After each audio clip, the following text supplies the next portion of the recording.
My name is Tilly Kincaid. I'm 27, a former ballet student, a current paraplegic, and the invisible middle child of one of Charleston's most photographed families. My sister, Kasia, is the one with the perfect Instagram life, flawless curls, a fiancé with political ambitions, and a party planner on speed dial. I was the one who vanished after the accident, reduced to whispers and awkward silences at family brunches.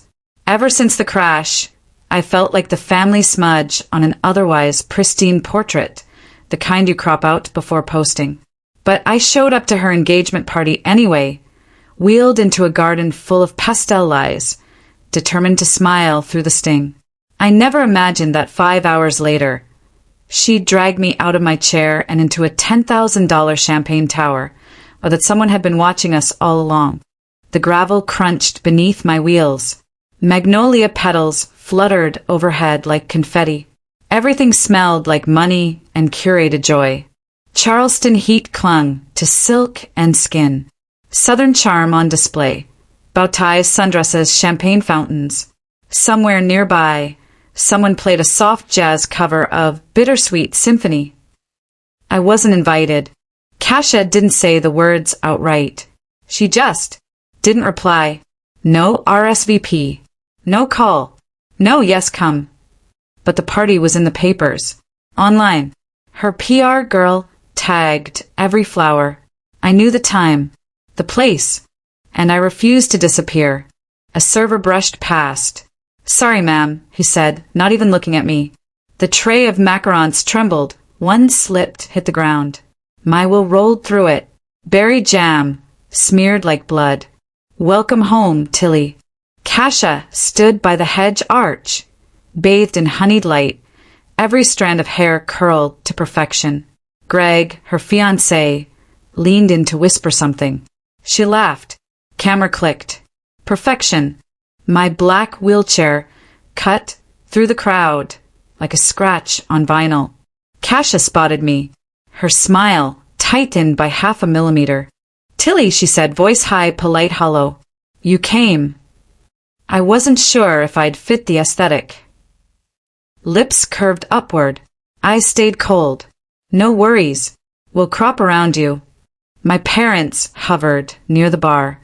Mother wore pearls that never touched her skin. Always perched, never claimed. Father avoided my gaze. He gripped his whiskey like it owed him something. We just want peace today, Mother murmured, stepping in front of my chair. No drama. I came to celebrate her, I lied. She smiled like she believed me. I didn't. I handed Kasia a gift, small, wrapped in navy ribbon. She pulled the bow, opened the velvet box. Vintage pearl earrings. Our grandmother's favorite style. I found them in an estate auction last month. Oh, she said. Just that. She placed the box on the table behind her. Didn't even pretend to like them. Greg said nothing. I found a quiet spot near the champagne tower. The ice caught the sun like a blade. Each crystal flute perfectly aligned, ready to cascade at the right moment. A camera crew circled the area. The photographer, floral tie, beige slacks, waved for Kasia and family. Let's gather. Bride's side first. Kasia's eyes found me. Her lips pressed into a line. We'll take a couple without the extra wheels, she said. People laughed, unsure if they were supposed to. I didn't move. Kasia stepped closer. Her perfume hit before her voice. You're ruining the symmetry. Then crop me out. You always have to make everything about you, she hissed. Like that accident wasn't your fault. That's not. She leaned in, eyes sharp. Don't forget who drove that night. My throat dried. And don't think this little chair makes you untouchable. Then she turned, smiled, posed. Camera clicked. Behind me, a server passed with champagne. He tripped. A glass flew. Champagne splashed across Kasia's shoulder. A perfect arc, caught in the golden light. Gasps. Everyone turned. Kasia froze. Eyes landed on me. But I hadn't moved. The server? Gone. Vanished into the sea of pastel. Kasia wiped the liquid from her dress. murmured something to Greg. He looked at me, conflicted. I heard the whisper from the hedge. She's not even paralyzed. I saw her move her foot once. A woman's voice. Quiet. Smug. She does it for attention. My fingers curled on the wheel. No one fakes being broken, I said louder than intended. People stared. Kash's hand tightened on her glass. That's it, she said, walking toward me. The music faded. I've been patient. So have I. If you won't move it, I will, she whispered, knuckles white around the champagne flute. Your chair is ruining everything. The flute in Kash's hand tilted, a thin shimmer of champagne sloshing over her fingers. My wheels were locked, my hand steady on the armrests. I didn't move. She stepped forward. Everyone's watching, she whispered, lips barely parting. You're making a scene. I leaned forward, then let them watch. Her eyes flicked left, toward the guests, the cameras, the tower. She smiled. It was rehearsed. 2 steps closer. Then everything cracked. Her hand clamped around my upper arm. Hard. Nails dug into my skin through silk. I felt the yank before I registered the scream. My body pitched forward. Someone gasped. My head hit something cold, sharp. Glass exploded around me. A breath later, so did the rest of the tower. $10,000 in champagne rained down like golden hail. Crystal shards sliced through air, dress, skin. A flute rolled across the tiles, spinning in slow motion. I didn't feel the floor. I only heard the silence after. Then, shrieks, shattering, the sound of flesh hitting marble. I was on my side, cheek pressed to stone, sticky and wet. The scent of sugar and copper. My ears rang. My legs I couldn't feel if they'd moved. My hands twitched. My fingers trembled. Then I saw Kash's shoes. Pale pink, champagne-soaked. Somebody help, she shrieked, spinning toward the crowd. She just slipped. She looked down at me. Her expression was wrong. Blank. Or was it calculating? She reached for the tower, Kasha said louder now. I told her it wasn't safe. She lunged. People hesitated. Phones were out, recording. But too late. No one caught the moment. Not clearly. I tried to lift my head. A hand slid under my neck. Firm. Controlled. Don't move, a voice said beside me. Calm, precise. You may have spinal swelling. A woman's face hovered above mine. Late 30s. Sharp brown eyes. Crimson lipstick untouched by panic. I'm a trauma doctor, she said. Dr. Imogen Blackwood. You're going to be okay. She fell. Kasha shouted again. Tilly, tell them. Tell them you lost your balance. I opened my mouth. Nothing came. Not yet. Dr. Blackwood turned her head toward Kasha. She didn't fall, she said. She was pushed. Cut. Paramedics arrived. Voices blurred behind sirens. My parents arguing. Greg silent. Too silent. Dr. Blackwood refused to leave my side. She has prior spinal injury, she told them. Any movement could worsen. Should she be drug tested? Someone muttered. She looked high. Maybe painkillers. That voice, one of the guests. Someone Kasha knew. A woman in pearls said, this is going to go viral. God, the optics. The optics, Dr. Blackwood muttered, her jaw tight. She nearly died, and you're worried about a damn headline? Another voice, closer. Maybe she wanted to fall. You know, for sympathy. Some people do that kind of thing. I turned my head, saw a phone recording. A lens zoomed in on my body, on my twisted, champagne-drenched legs. I saw my sister in the background, dabbing at her shoulder with a cloth, as if she were the victim. Inside the ambulance, I stared at the metal ceiling. My voice came back in pieces. She. Save it, Dr. Blackwood said gently. You'll say it in front of someone who matters. Why are you helping me? Her gaze didn't flinch. Because I've seen this before. Pretty girl. Perfect party. One problem in the middle. Always easier to push than to fix. I exhaled. Pain has a way of making truth louder, she added. Today yours screamed. Hospital lights. Sterile walls. Another cut. I lay on the gurney for an arm. Curtain drawn. Blood drying under my nails. A nurse leaned over, whispering, "We're gonna run some scans. You okay?" Answering a few police questions. My heart pounded. Are they here? Yes, but your sister's given a statement already. Of course she had.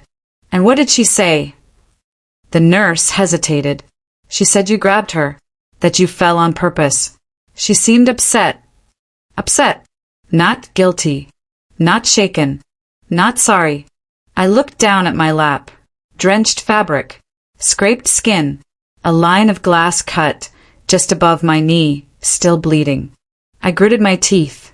She's lying. The nurse blinked. Nodded. We'll document everything. She turned to leave. Stopped. Oh, almost forgot. She held up a small velvet box in a Ziploc. The gift I'd brought. Inside, one pearl earring, cracked straight down the center. Later, Dr. Blackwood returned. She brought something else. A piece of glass longer than the others. Curved. Tinted. This wasn't from the tower, she said. It's industrial grade. Probably part of a camera casing. I blinked. Camera. There were security cameras installed around the champagne display. They're not working anymore. My chest tightened. She leaned closer.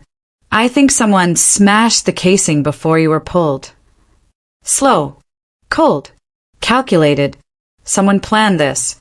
In the hallway, Cash's voice echoed. But she's always been dramatic. I mean, she used to fake sprained ankles in ballet class just to skip rehearsals. Greg's voice followed. Lower. Harder to hear. She's still my sister. Pause. Kasha, then act like it. My vision blurred. Adrenaline surged again. There's a line I once heard. When someone shows you who they are, believe them the first time. I hadn't. I had believed in sisterhood, in family, in second chances. I didn't anymore. She didn't fall, Dr. Blackwood said, her hands steadying Tilly's neck. She was pushed. The ER smelled like bleach and secrets. I stared at the ceiling while fluorescent lights buzzed above me like angry wasps. My hands were shaking, not from the fall, from the fact that Cash's voice still echoed in my ears like a curse. She was rehearsed, perfect, cold. She fell, she told the paramedics. She always does this, she whispered to our mother. This isn't new. This time she tried to kill me, and still no one flinched. Greg walked in. Pale, wrinkled shirt, tie loose. He didn't speak right away, just stood there. I blinked. You believe her, I said. He looked at the floor, then at me. I don't know what to believe. Wrong answer. My jaw tightened.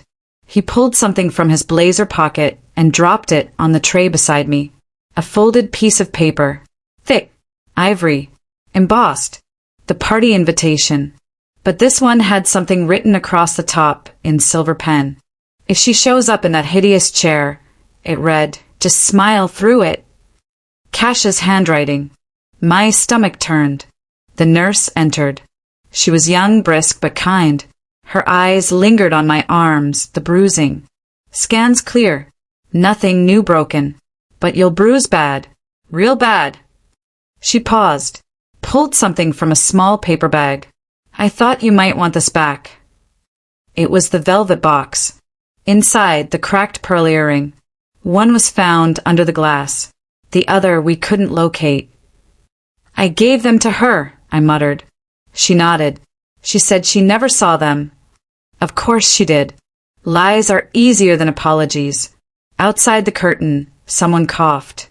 Soft. Male. A shadow passed. I sat up straighter. You okay? The nurse asked. Did someone just come in? She frowned. Just Greg. No, Taller. Maybe older. I saw someone. She peeked. Shook her head. Nobody. But my skin prickled. I wasn't wrong. Someone had been there. And gone. A knock. Then Detective Nolan stepped inside. He didn't look like the movies. No trench coat. No fedora. Just dark jeans, gray button-up, and a badge clipped to his belt. I'm here about the incident at Magnolia Estate. His tone was clipped. Focused. Do you want to make a formal statement? My mouth went dry. My fingers curled against the blanket. If I say yes, it opens a file, leads to interviews, review of available footage, legal implications for the accused. I thought of Kasia, of her white dress, her steady voice, her hand on my arm, pulling, twisting. You'll need to give a timeline. Everything. He paused. People are already talking, Tilly. Right now it's a whisper, but soon it'll be a headline. Good, said. He nodded once, then flipped open a small notebook. Let's begin. The statement took 40 minutes. Each word sliced me open. Where I stood, what I said, how she grabbed me, how I didn't move, how I couldn't have. When I finished, my throat burned. Detective Nolan didn't blink, but he did close the notebook carefully, then said, There's something else. He reached into his coat, pulled out a flash drive. This was slipped under your chair by an anonymous party during your ambulance loading. It was handed to our forensics team. He slid it into a hospital laptop. Screen blinked. Footage loaded. No audio. Just video. One camera angle, angled low, far. Kasia, standing by the champagne tower. Me in front of her. She leans in. Speaks. Then reaches. Grabs. Pulls. My body. Flings forward. Crash. Pause. Freeze frame. It was clear. Undeniable. And yet, who recorded this? I whispered. We don't know. He paused. But we do know this. He tapped the screen. The Champagne Tower's official camera feeds were all corrupted, erased. I blinked. So where did this come from? He looked at me. I think someone knew it would happen. A cold line traced down my spine. Planned. Planted. Watched. Someone wanted this caught. Someone else wanted it erased. I was no longer just a victim. I was a pawn in someone else's game. Back in my room, my mother sat in the corner. Hair pulled tight. Red eyes. She said nothing. Until she did. Kasia says you're confused. I stared at her. She says the stress, the medication. She tried to kill me. Her hands folded tighter. She says, you've always needed attention. I laughed. Sharp. Ugly. There's a difference between needing attention and needing justice. She didn't reply. Just looked down. I saw her shaking. Small tremors. Not grief. Fear. She's dangerous, I said. You don't know what she's capable of. She stood up fast. I know exactly what she's capable of. And then she left. Dr. Blackwood returned. This time she looked furious. There's a gag order being prepped. What? Kasia's legal team is moving fast. Their strategy? Emotional instability. Fabrication. They're going to say I imagined it. They already are. She sat beside me. Do you want to fight this? I didn't hesitate. I want to press charges, I said. My voice was hoarse, but steady. Start with attempted murder. Detective Nolan filed the report the next morning. Attempted homicide. Public assault. Witnesses pending. By noon, my sister's PR team had released a statement to Charleston Post and Courier claiming I had ongoing struggles with psychological trauma, and the incident was a tragic family misunderstanding. By 3 p.m., someone had frozen my bank accounts. I found out through a declined Uber ride. Dr. Blackwood raised an eyebrow as I stared at my phone, dumbfounded. Insufficient funds, she asked. It was full yesterday. Check again. I did. Every account locked. Not drained. Just paused. Legally. I called the bank. Gave my passcode. Birth date. Last four of my social. The woman on the line sighed. I'm sorry, Miss Kincaid. There's been an estate freeze initiated under familial conservatorship. It appears your family filed for temporary guardianship this morning due to medical concerns. Guardianship. Of me. My own sister just took legal control of my life while I was still bruised from the floor she shoved me onto. I stared at the wall, heart pounding. That's not legal, I said. It is, Dr. Blackwood cut in. But only if you don't fight it. Cut scene. Lawyer's office. Polished walnut desk. Cool light. Metal blinds like prison bars. My attorney, Jules Amir, civil litigator with a spine sharper than a scalpel. Kasha's playing dirty, he said. And she's doing it fast. He handed me a printed list. Freeze request. Financial affidavit. A petition claiming I was hallucinating, refusing medical care, and a potential danger to myself. She forged half these forms, Jules said. I can smell it. I kept reading. Kasha had listed herself as my emergency contact, next of kin, and, worst of all, sole heir to my trust. My stomach twisted. I hadn't touched that trust since the accident. I didn't need it. Until now. She's setting you up to look erratic. That video alone won't win this. I have a doctor, I said, nodding toward Blackwood. You also have a sister with 5 million followers and a fiancé with a campaign war chest. He paused. But you've got something else now. He slid a manila folder across the table. Inside, screenshots. Texts. Kasha's texts. She'd messaged someone the day before the party. If she shows up, make it messy. Another later that night. Can't believe she took the bait. I froze. Who's this number? Burner, Jules said. We're tracing it, but look at the timestamp.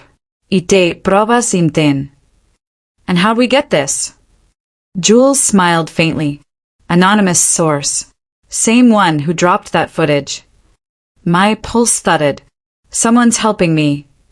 Or using you, he said flatly. I left the office with more questions than answers. But as we exited to the parking lot, a flash of movement caught my eye. Black SUV, tinted windows, parked across the street, engine idling. Too long, too still. I stared. It pulled off the curb, slow, deliberate, and disappeared around the corner. Blackwood narrowed her eyes. That's the second time. You've seen it before? Yeah, at the hospital, the night you checked in. Her voice dropped. You're being watched. Cut to my apartment, or what was left of it. When I arrived, the door was open. Drawers ransacked. Papers scattered. Pictures torn from frames. A single phrase was scrawled on my mirror in red lipstick. Stop digging. I didn't scream. I didn't cry. I turned to Blackwood, whose jaw had set like stone. You still think this is just family drama? She didn't answer. She just pulled her phone and dialed. Jules? Tell your tech guy to check the cloud. There might be more footage missing. That night I stayed in a hotel. Door double-bolted. Curtains shut. But sleep didn't come. Because every few minutes my phone buzzed. No caller ID. No voice. Just static. Heavy breathing. A low hum like old radio feedback. I finally answered one. Who is this? No reply. Then a whisper. Barely audible. But it chilled my spine. She wasn't supposed to miss the tower. Click. Silence. I dropped the phone. My hands were shaking again. I tried to breathe, but the thought was louder than my fear. Kasha didn't act alone. She had help. Someone else was there.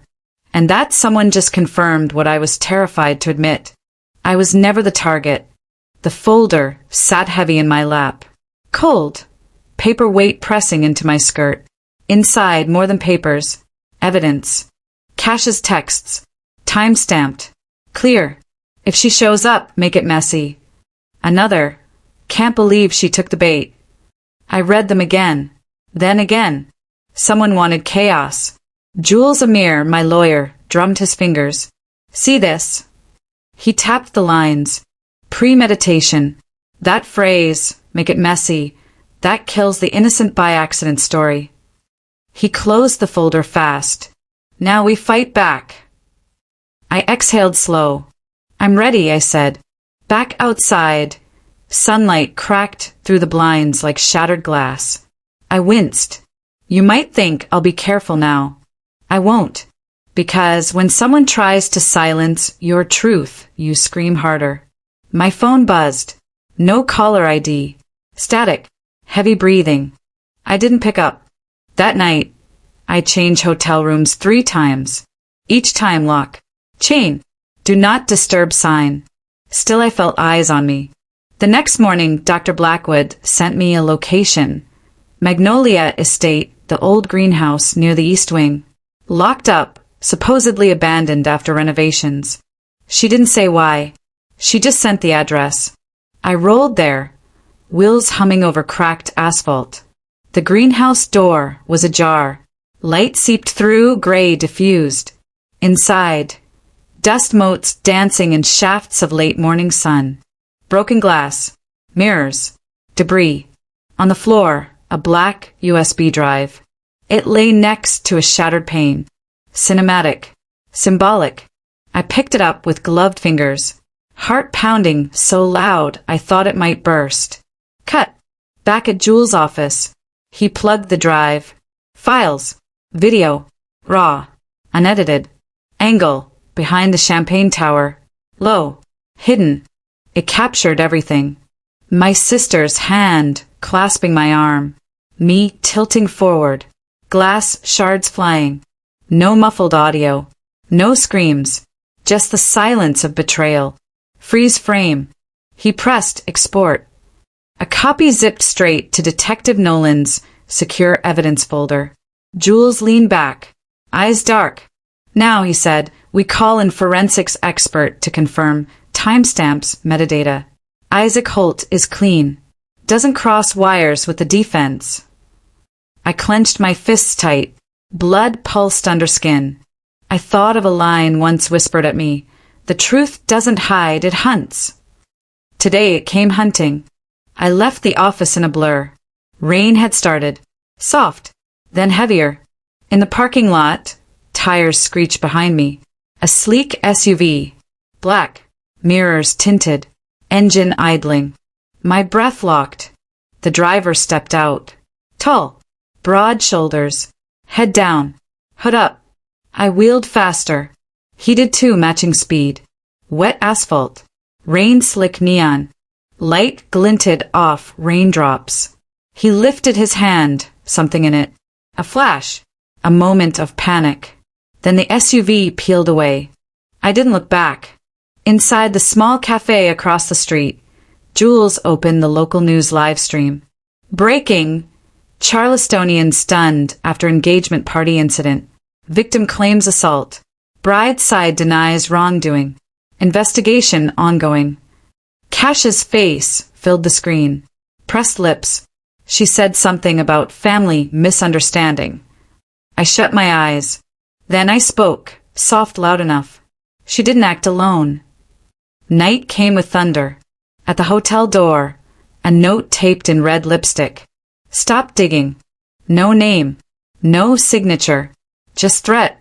I ripped it off. Crumpled it. And I saved it. Documented. Photographed.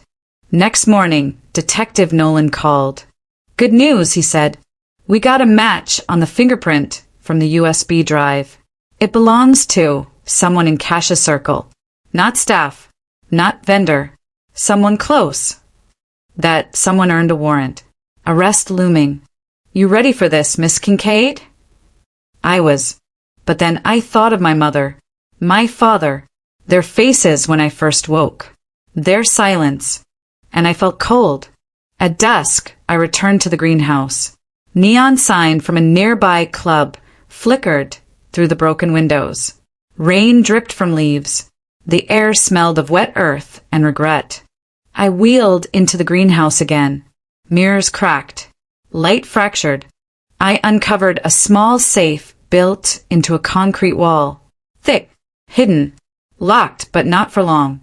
Jules drilled it open yesterday. What we found, a ledger, names, dates, amounts, legal documents, insurance payouts, conservatorship forms. Kasia, her fiancé, a private investigator. Another name I didn't recognize, a handler. Insurance fraud. Conspiracy to commit assault. Attempted murder. The ledger had signatures. Signatures that matched Kasia's hand. And someone else's. My breath came fast. Truth like this, it never whispers. It shouts. Outside, thunder rolled. Rain hammered the greenhouse roof. Thunder, thunder, thunder. I wheeled to the smashed glass wall. Lightning split the sky. I raised the ledger. Photos, screenshots, texts, video footage, all in my hands. The final piece. I knew what I had to do, and who I had to call first.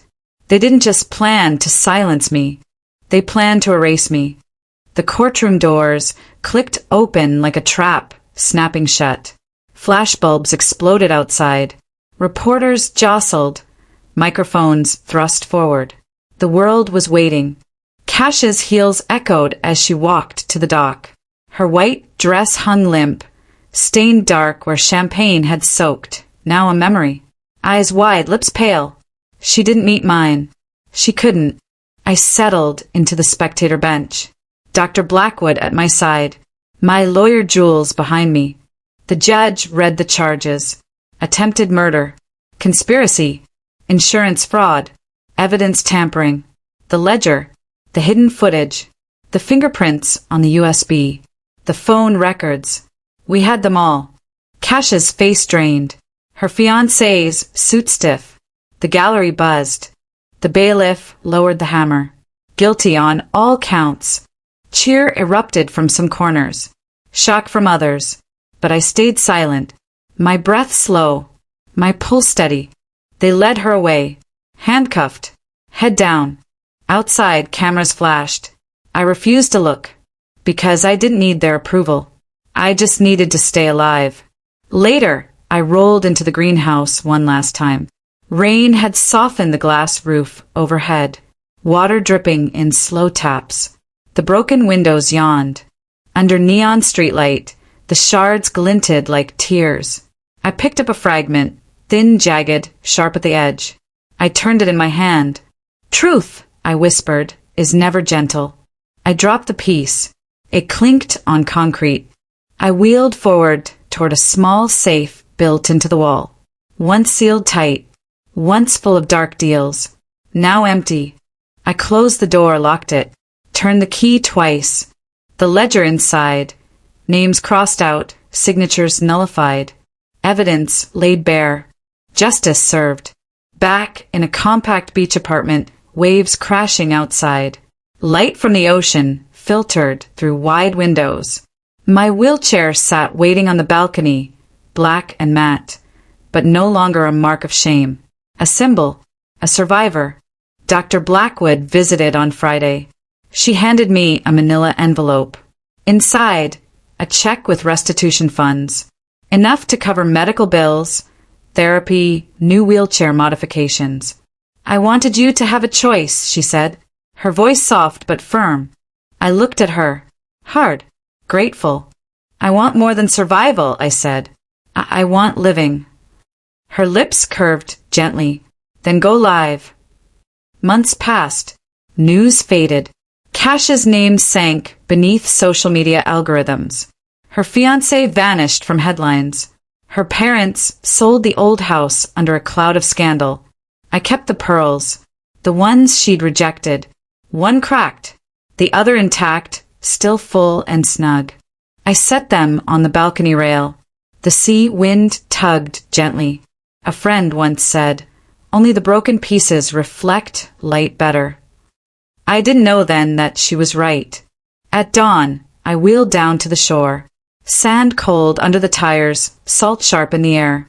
The Atlantic stretched infinite. I paused, looked at the horizon, the pale sky. I whispered quietly, for me, for anyone who has ever been told they don't belong. You can survive. You can rise. The world might watch, but it doesn't define you. The next wave broke. Foam foamed white. I wheeled on, and with each push, each turn of the wheel, I felt lighter. I was no longer just a survivor of their cruelty. I was free.